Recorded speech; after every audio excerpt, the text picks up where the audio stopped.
ሰላም እንዴት ናችሁ? የነጅሆም ኩኪንግ ቤተሰቦች ቤዛ ተከታታይ ድራማ ክፍል 87ን ይዤላችሁ መጥቻለሁ። ላይክ፣ ሸር፣ ሰብስክራይብ በማድረግ እስከ መጨረሻው አብረውኝ ቆዩ። አቶ ሽብሩ ወደ ወይዘሮ ዘርፌ ቤት የጥበቃ ሰራተኛ ሆኖ ገብቷል። ይህን ያደረገው ደግሞ የሱራፌል ወንድም ዶክተሩ ነበር።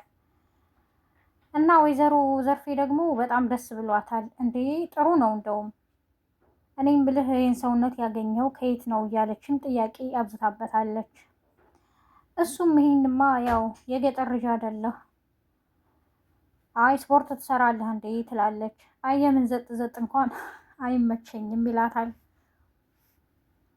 በቃ አሁን ምሳ እያሰራሁ ነውና አብረን እንበላለን ትለዋለች። ድንገትም አብረው ቁጭ ብለው ምሳ ይበላሉ። ቤዛ በንግግሯና በሁኔታዋ ባክስቷ በጣም የተገረመች ትመስላለች። ሉላ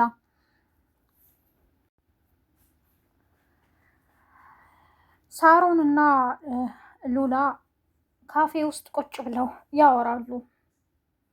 ሳሚ ከዚህ በፊት እጄን የሆነ እዚህ ነገር ውስጥ ማስገባት እፈልጋለሁ፣ እነ ቤዛና እነ ሱራፌል በዚህ ባልጠበቁት መልኩ ብራቸው ተወርሶ ተወስዶ እኔ ዝም ማለት አልችልም እያለ ነበረ። ስለዚህ አሁን ማድረግ ያለብኝን ማድረግ አለብኝ በማለት ነበረ እየነገራት የነበረው። እና ደግሞ አቶ ሽብሩ ለእነሱ ሰራተኛ ሆኖ እዛ መግባቱ ለእኔ ጥሩ አጋጣሚ ነው። ስለዚህ እችን ሴትዮ በቃ የሆነ ነገር አድርገን በግፍ የወሰደችውን ንብረት ማስመለስ አለብን እያለ ያወራታል። ሳሮን ሀሳቡን ከደገፈችውም በኋላ ለቤዛ ነግራታለች። ሳሚ ሲመጣም እንዴ ምን ሆነህ ነው እንደዚህ አይነት ውሳኔ የምትወስነው? ለምን አትነግረንም? ትለዋለች። እና እናንተ የምትሄዱበት መንገድ በጣም ረጅም ነው፣ ነገሮች ሁሉ አወሳሰባችሁት። ቀላል መንገድ እያለ እች ሴትዮ ንብረታችሁን በግፍ ወስዳለች። ስለዚህ እንዴት አድርገን ማስመለስ እንዳለብን ይህን ሀሳብ ስለመጣልኝ ሳልነግርሽ ነበር የማደርገው፣ ለምን ነገርሻትም? ይላታል። ይቅርታ እኔ ለጓደኛዬ ሳልነግራት ምንም የማደርገው ነገር የለም ትለዋለች ሳሮን። ቤዛ በጣም ግራ ገብቶታል። ሳሚ እንዲህ አይነት ውሳኔ ቆይ አትወስንም ትለዋለች። የሉላን የልጇን አባት መንገድ ላይ ዶክተሩ አግኝቶታል። መኪና ውስጥ ግባ የማናግርህ አለኝ ነበር ያለው። እሱ ምንም ሊሰማው አልቻለም። ምን ፈለክ? ምንድን ነው ይለዋል። አይ የማናግርህ አለም፣ ውስጥ ገብተህ ብታወራኝ አይሻልም ይለዋል። አይ እኔ ውስጥ ገብቼ ላወራህ አልችልም፣ ማውራት ካለብህ እዚህ አውራ ይለዋል። እዚህ ሰፈር ምን ታደርጋለህ? እዚህ ላይ እንኳን አልፈልግም ይለዋል። አንተ ምን አገባህ? እኔ ጉዳዬ ከሉላ ጋር ነው ይለዋል።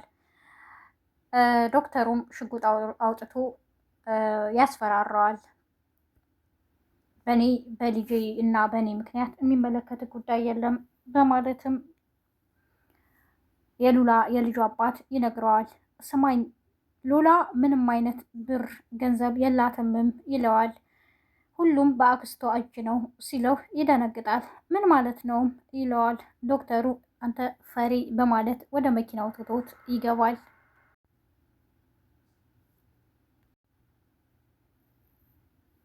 ሽብሩ በጣም ግራ ገብቶታል። ቁጭ ብሎ ብላ ብላ እያሉም ያጣድፉታል። እንዴ ሉላም እኔ ምልህ የምታውቃት ሴት የለችም ለቤት ሰራተኛ የምትሆን በማለት ትጠይቀዋለች።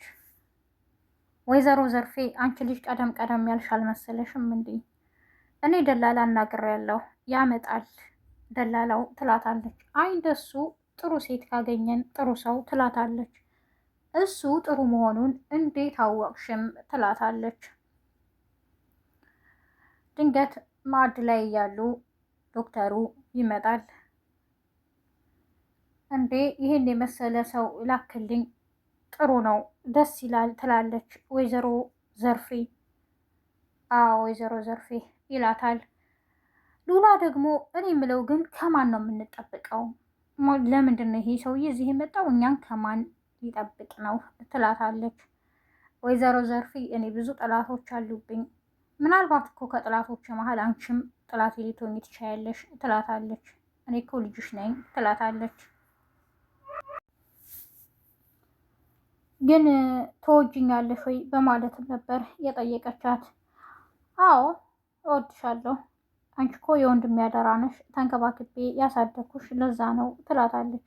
ታዲያ የምትወጂኝ ከሆነ የቤተሰቦችን ንብረት ጨርሰሽ በራስሽ አደረግሽው፣ እኔን በማላውቀው መንገድ አስፈረምሽኝ፣ አንዱን ነገር እንኳን ለምን በእኔ ስም አታረጊም ትላታለች። እሱን እንኳን ህልምሽ ይሁን ትላለች ዘርፌ ገንዘብ ወዳዷ። ግን ዶክተሩን እንዳገባ የምትፈልጊውም ለምንድን ነው ትላታለች። እኔ ዶክተሩን ወድጀዋለሁ፣ እሱም ወዶኛል፣ ስለዚህ መገባታችን ደግሞ የማይቀር ነው ትላታለች። ወይዘሮ ዘርፌ በጣም ትበሳጫለች። አታደርጊውም፣ ለምንድን ነው እንደዚህ የምታደርጊው?